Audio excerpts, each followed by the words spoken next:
ስማ ወወልድ ወመንፈስ ቅዱስ هذا አምላክ በቅድስት ሥላሴ እንዛምን ወጥ ማጸን በከደ ከሰይጣን በቀን መዛትም የቅድስት ቤተክርስቲያን ተይት ስሜ ማርያም ጽዮን ለዓለም ወለዓለም ዓለም ናኩተ ከዚን ሰባከን ባርከ ከዚን ታምነ ከን ስለከጀና ሰወቃከን ገነ ከዚን ተነለስም ከቅዱስ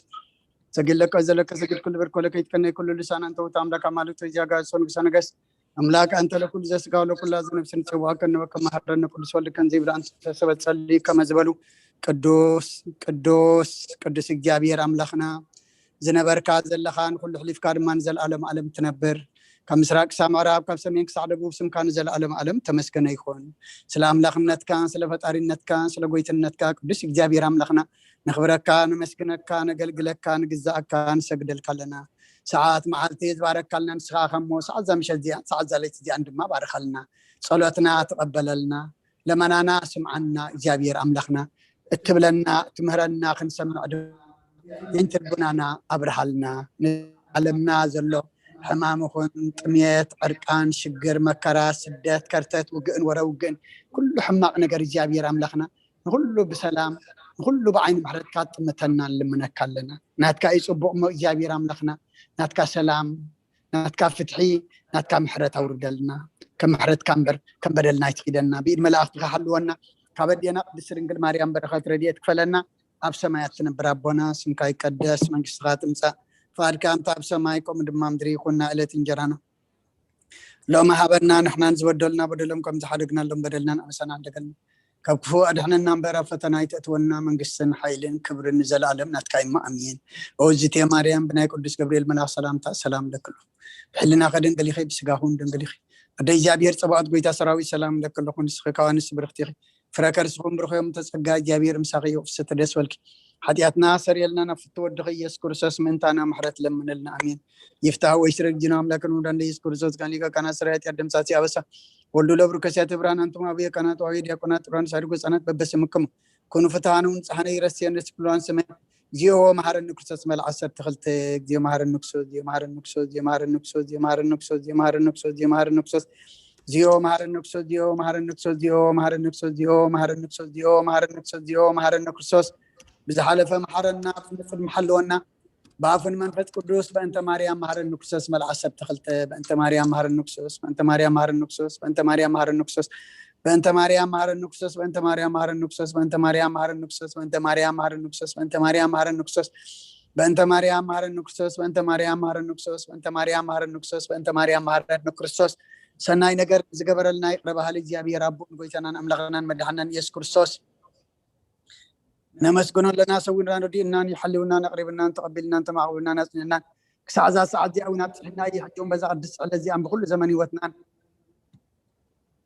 بكل زمن وتنان بفصم سلام كحلونا كل نزع جابير أملخنا لمنا لنا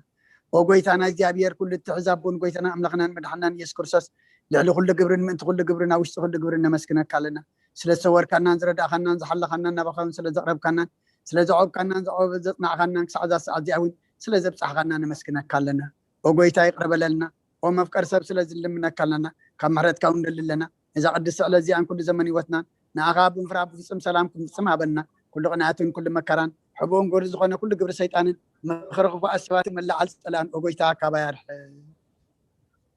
ካብ ኩሉ ህዝብኻ እውን ኣርሕ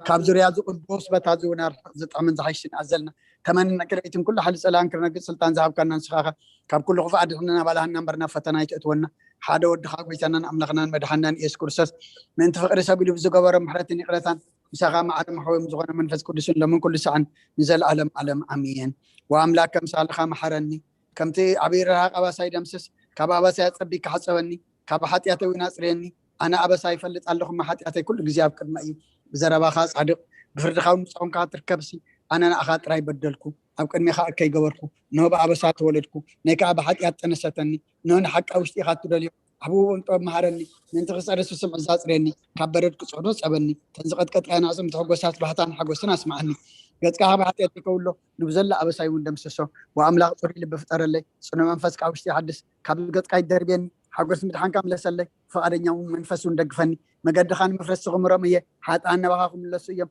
ወአምላክ አምላክ መድሓነይ ካብ ዕዳ ድማ እንዳግፈኒ ልሳነይ ንጽድቅኻ እልል ክትብለሉ እያ ወይተይ ኣፈይ ምስጋና ክነግር ስኸና ፍረይ ክፈት መስዋዕት በሃብ ለካኒ تزيكونس مقرب كل كانيري المسوات مرارايت بغوني خم مسوات أملاخ سور منفسي وأملاخ نسورون كنت لبعيت نقوني خا نسيم صقها سناي قبل الله مكاتات يرسالي من دق شو مسوات سلكي بزحر مسواتي بملو مسوات راح لك أيو شو عم مسوي راح أقول متعيم مسجانا أنا أهل نولدن منفس قدس نزل علم أمين ذا ساعة زي أمن بارس جاويتا يسكر سام مقابرن نفس أمتا ساعات معلتنيها كمون دك أسام سالمات سلزخونة كم ودات جزي عدم سبت وتصر قدم نفسه وكف صلاة ساعات نجوت صلاة يغسل صلاة جزي دك أسم فرصة نقصين أملاكين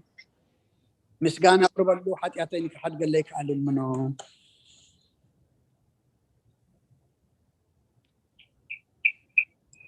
alright مزمور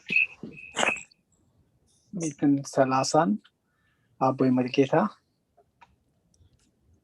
مزمور 231 أبا حقوس 232 عنديت 233 أملسة يوسف 234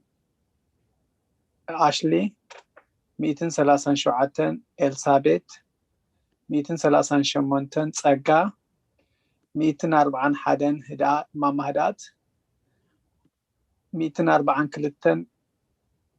وي ايفون ويني 246 معازا 247 مولو 248 ترحاس ولدو وانجيل لوقاس ابو عشه وانجيل لوقاس معراف كلته خاب قصر 25 كساب 30 كلتن انه دما ابي يرساليم سمعون زبال سبعي نبره السبعي صادقنا املاك زفرح نصنا 10 الون صبه نبره منفس قدس ما نبرو نتمسك እግዚአብሔር ከይራአየ ሞት ከም ዘይር ድማ በመንፈስ ቅዱስ ተገሊጹሉ ነበረ በመንፈስ ከአና ቤተ መቅደስ መጽ ወለዱ ነተ ኢየሱስ ሕፃን ከም ስርዓተ ገገብርሉ መስአተው ስሙን ድማ አብይ ደሓኦፎ ንአምላኹን ከም ዘእናበለ አመስገነ ወጎይታይ ነተና አዛብ ምግላጽ ብርሃን ህዝብኻ እስራኤልን ክብረት ክኸውን ኣብ ቅድሚ ኩሉ ህዝቢ ዘዳልኻዮ ምድሓንካ ዓይንተይ ካብ ርአያስ ሕጂ ከም ትዘረባኻ ንባሪኻ ብሰላም ተፋንዎ ኢኻ በለ ምስጋና ንእግዚአብሔር አምላኽ ይኹን አሜን ኦ ክርስቶስ አምላኽና سيرابوخان منفس قدسن لمن كل ساعة نسجدل كالونا أمين وفلتات صلوت ماما سجادة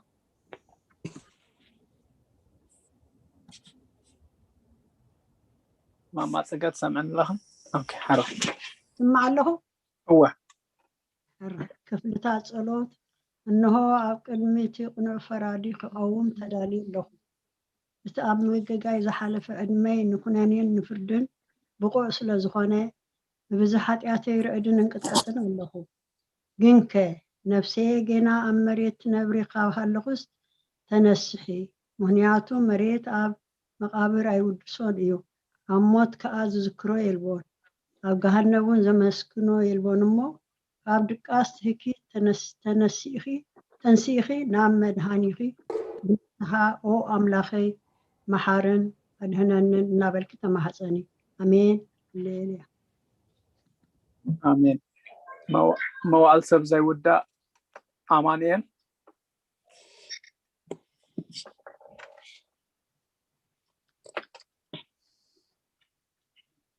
أمان الله هذا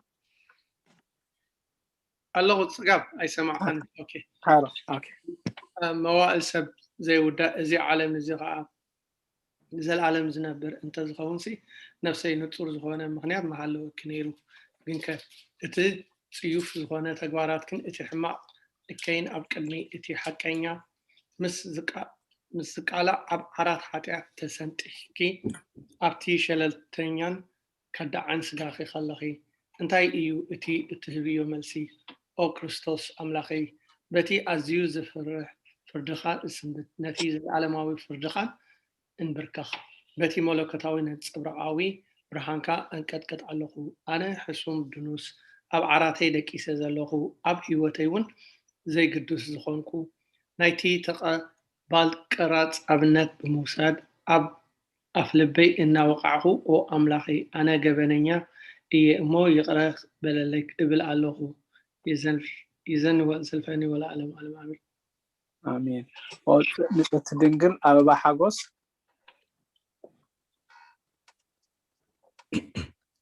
او نጽህቲ ድንግል ናብ ባርያኺ እትቁልጥፍ ጽላል ረድኤትኪ ዘርግሒ ነቲ ኣብ ሕልናይ ከም ማዕበል ዝገማጠል ክፉእ ሓሳባት ካባይ ኣርሕቕዮ ነታ ሕምምቲ ነፍሰይ ብኸንትነት ኣዝዩ ሃለዋታ ጠፊእዋ ኣሎሞ ናብ ጸሎትን ምንቕቓሕን ኣበግስያ ምኽንያቱ ንስኺ ከኣሊትን ምሕረት ትልመን ኣላይት ኣደኒኺ ኣደ ምንጪ ህይወት ንጉሰይን ኣምላኸይን ጎይታ ኢየሱስ ክርስቶስ ተስፋይ ኢኺ ኦ ጎይታ አንዲት ኦ ጎይታ በዛ ለይቲ እዚኣና ዓሞ ብዘይ ሓጢኣት ክንሓድር ሓልወና ኦ ኣምላኽ ኣቦታትና ንስኻ ብሩኽ ኢኻ ብበረኸትካ ኣዝዩ ብዙሕ እዩ ቅዱስ ስምካ እውን ንዘለኣለም ክብሪ ዝመልኦ እዩ ኣሜን ኦ ጎይታ ከምቲ ኣባኻ ተወኪልናዮ ዘለና ምሕረትካ ከምኡ ትኹነልና ዓይንቲ ኩሉ ንዓኻ ይጽበያ ኣለዋ ንስኻ ከዓ ኣብ እዋኑ መግቢ ትህቦም ኦ ኣምላኽናን መድሓኒናን ኦ ተስፋ ኩሉ ወሰናት ምድሪ ስምዓና ኦ ጎይታ ንስኻ ኢኻ ካብዚ ዓሌት እዚ ንዘለኣለም ተድሕነናን ተዕቁበናን ኣሜን ኦ ጎይታ ብሩኽ ኢኻ እሞ ፍርድኻ መሓረኒ ኦ ጎይታ ብሩኽ ኢኻ እሞ ሓቅነትካ ርዳእኒ ኦ ጎይታ ብሩኽ ኢኻ እሞ ክብርካ ኣብርሃለይ ኦ ጎይታ ምሕረትካ ንዘለኣለም ይነብር ኦ ጎይታ ንዓይኒ ተግባር ኢድካ ካብ ወለዶ ናብ ወለዶ መዕቆበይ ስለ ዝኾንካ ኣይትንፀገኒ ኦ ጎይታ ንዓኻ በዲለ እየ እሞ መሓረንን ንነብሰይ ኣድሕናን እናበልኩ ጽልይ ኣለኹ ኦ ጎይታ ኣባኻ ተወኪል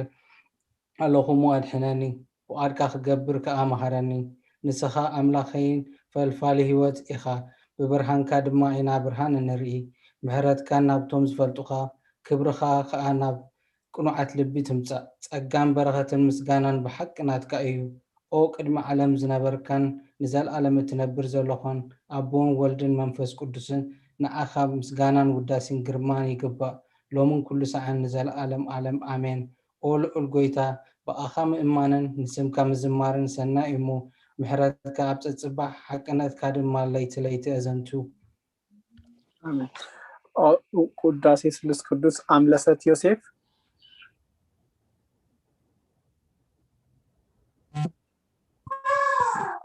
ቅዱስ እግዚአብሔር ቅዱስ ኃያል ቅዱስ ሕያው ዘይሞት ካብ ቅድስት ድንግል ማርያም ዝተወልደ መሐረና ቅዱስ እግዚአብሔር ቅዱስ ኃያል ቅዱስ ሕያው ዘይሞት ኣብ ዮርዳኖስ ዝተጠመቀ ኣብ ልዕሊ ዕፀ መስቀል ንእንታና ዝተሰቕለ መሐረና ቅዱስ እግዚአብሔር ቅዱስ ኃያል ቅዱስ ሕያው ዘይሞት ኣብ ሳልሳይ መዓልቲ ካብ ሙታን ዝተተንሰአ ብምስጋና ናብ ሰማይ ዝዓረገ ኣብ የማን ኣቦኡ ዝተቐመጠ ኣብ ህያውን ሙታትን ዝፈርድ ከም ብሓድሽ መጽእ እዩ ኦ ጎይታ መሐረና ምስጋናን ንኣቦና ንወድን መንፈስ ቅዱስን ንኩሎም ዘለዓለም አሜን አሜን አሜን ኦ ስሉስ ቅዱስ መሐረና ኦ ስሉስ ቅዱስ መሐረና ኦ ስሉስ ቅዱስ መሐረና ኦ ጎይታ ና አስሊ ኣለኸ ዶ ሰመነላ ተልኸ ኣለኹ ኦ ጎይታ ሓጢኣትና ሕደገልና ኦ ጎይታ በደልና ኣይትጸብጽብ ኦ ጎይታ ኣበሳና ይቅር በለልና ኦ ጎይታ ንሕሙማት ህዝበኻ ብፅሓዮም እሞ ንእንቲ እቲ ቅዱስ ስምካ ኢልካ ፈውሶም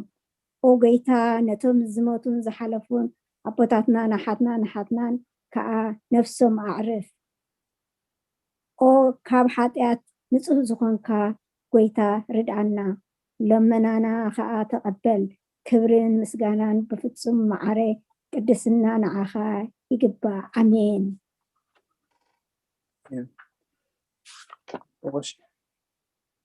ኦ ጎይታ መሐረና ኦ ጎይታ መሐረና ኦ ጎይታ ባርኸና ከምዚ እናበልና ከነመስግነካ ብቕዓት ግበረና ኣብ ሰማያት ትነብር ኣቦና ስምካ ይቀደስ መንግስትኻ ትምጻእ ፈቃድካ እንተ ኣብ ሰማይ ከምኡ ድማ ምድሪ ይኹን ንዕለት እንጀራና ለማሃበና ንሕና ዝበደልና በደሎም ከም ዝሓደግናሎም በደልና ንእምሳና እንደገልና ካብ ክፉእ ኣድሕነና እምበር ኣብ ፈተና ይተእትወና መንግስትን ሓይልን ክብርን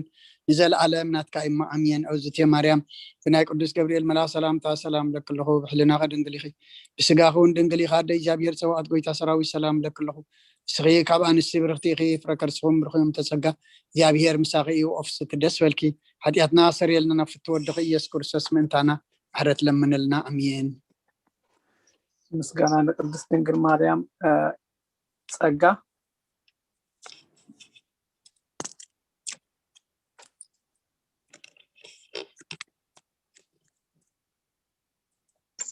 بسم أبونا وندم منفس قدس حدا أملاك مسغانا لقدست ድንግል ማርያም او قدستي ملئت ጸጋ كل ጊዜ ድንግል ዝኾንኪ ወላዲት አምላክ አደ ክርስቶስ ሰላም ንብለኪ ምእንተ ሓጢአትና ካሕድገልና ናብ ፍቁር ወድኺ ጸሎትና አዕርግልና ናሐቀኛ ብርሃን ኢየሱስ ክርስቶስ አምላክና ዝወለድክልና ቅድስት ድንግል ሰላም ንብለኪ ናሓጢአት ነፍስና ሓዲጉ ክምሕረና ናብ ጎይታ ለምንልና او ቅድስት ድንግል ማርያም ወላዲት አምላክ ንዘርኢ ሰብ እምንቲ አማላዲት ናብ ወድኺ ኢየሱስ ክርስቶስ ብድሕነት ሓጢአት ከጸግወና ለምንልና او ናይ ሓቂ ንግስት ድንግል ሰላም ንብለኪ او ንአማኑኤል አምላክና ዝወለድክልና ኩርዓት ዘርእና ሰላምታ ነቅርበልኪ او ድንግል ብጎይታና ኢየሱስ ክርስቶስ ዝተአመነት አማላዲት ሓጢአትና ምእንቲ ካሕድገልና ተዘከርልና አሜን ነተው ጸሎት ሃይማኖት ኤልሳቤት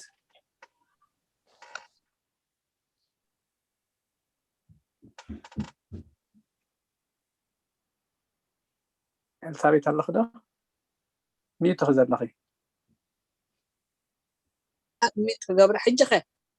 حجة سمعك لنا ميت اللي على حجة بالحرة حجة صباح لخي حرة وقد حق أني برهان نخبرك وقدست دنقل ولادي تعمله مدحن علم لسلا زولد كلنان متيو خا كنفسنا سلا زدحاننان نمسكنكي او غيتانان نغسنان مدحانينان يسوع كريستوس كبري نعخا يكون نسخة نحواريات مقصوم نسماعتات أخليلهم نتعدقان على التقوم نبيت كريستيان صنعات نحاتقان حدقات بحادة زملاء حدقات بحادة زملكوتو سلوس قدس نبسر نسجد له نخبرون وقيتا محارنا وقيتا محارنا وقيتا محارنا وقيتا بارخنا آمين ሃይማኖት ጸሎት ኪዳንስ አይፎን هربا ناي ሃይማኖት ጸሎት ኩሉ ብዝሓዘ ሰማይን ምድርን ዝረአይን ዘይረአይን ብዝፈጠረ ብሓደ እግዚአብሔር አብ ንአምን ብሓደ ጎይታ ብኢየሱስ ክርስቶስ ዓለም ከይተፈጥረ ምስኡ ሁሉ ብዝኾነ ወልደ አብ ወሃድን ንአምን ካብ ብርሃን ዝተረኽበ ብርሃን ካብ ሓቀኛ አምላኽ ዝተረኽበ አምላኽ ዝተወልደ እምበር ፍጡር ዘይኮነ ብመለኮቱ ምስ አብ ማዕረ ዝኾነ ኩሉ ብኡ ዝተፈጥረ ብዘይክኡ ግና ኣብዚ ምድሪ ዘሎ ይኹን ወይስ ኣብ ሰማይ ዘሎ ምንም ዝተፈጥረ የልቦን ተፈጥሮ ምንታና ምእንቲ ሰብ ምእንቲ ድህንነትና ካብ ሰማያት ዝወረደ ብመንፈስ ቅዱስ ካብ ቅድስት ድንግል ማርያም ስጋ ለበሰ ሰብ ኾነ ሰብ ኮይኑ ድማ ብዘመነ ጴንጤናዊ ጲላጦስ ምንታና ተሰቕለ ሓመመ መከራ መስቀል ተቐበለ ሞተ ተቐብረ ኣብ ቅዱሳት መጽሓፍቲ ከም ዝተጻሕፈ ኣብ መበል ሳልሳይ መዓልቲ ካብ ሙታት ተፈልዩ ተንስአ ብኽብሪ ናብ ሰማይ ዓረገ ኣብ የማን አቦ ተቐመጠ ከም ብሓድሽ ንሕያዋንን ንሙታንን ክፈርድ ብኽብሪ ክመጽእ እዩ ንመንግስቱን መወዳእታ የብሉን ጎይታን መሕወይን ብዝኾነ ካብ አብ ዝሰረጸ መንፈስ ቅዱስን ንአምን ምስ አብን ወልድን ንሰግደሉን ነመስግኑን ብነቢያት ዝተዛረበ እዩ ልዕሊ ኩሉ ናይ ሃዋርያት ጉባኤ ብዝኾነት ብሓንቲ ቅድስት ቤተክርስቲያን ንአምን ንህድገት ሓጢአት ብሓንቲ ጥምቀት ንአምን ትንሣኤ ሙታት ንዘለዓለም ዓለም ዝመጽእ ህይወትን ተስፋ ንገብር አሜን ኦ ጎይታ ጸሎትና ሰሚዕኻ ሓጢአትና ሓደገልና ችሪያላይሶን ችሪያላይሶን ችሪያላይሶን ችሪያላይሶን ችሪያላይሶን ችሪያላይሶን ችሪያላይሶን ችሪያላይሶን ችሪያላይሶን